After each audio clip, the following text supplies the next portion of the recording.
இந்த உடற்பயிற்சி எவ்வளோ அவசியம் என்றதை சிந்திப்போம். இந்த உடலில் எத்தனை விதமான உறுப்புகள் உள்ளன கவனித்து பாருங்க. இவைகளெல்லாம் யார் மனிதனை செய்தது இல்லை, இயற்கையே வடிவமைத்து இதெல்லாம் செய்திருக்கிறது.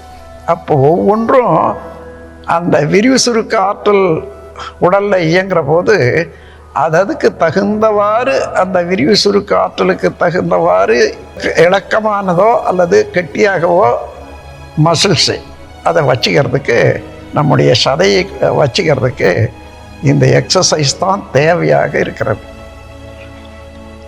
எந்த இடத்துல அந்த ரிலாக்ஸேஷன் இல்லையோ, அந்த தளர்ச்சியான செயல் இல்லையோ, அந்த இடத்துல இரத்த ஓட்டம், வெப்ப ஓட்டம், காற்றோட்டம், உயிரோட்டம் எல்லாமே தடைப்படும்.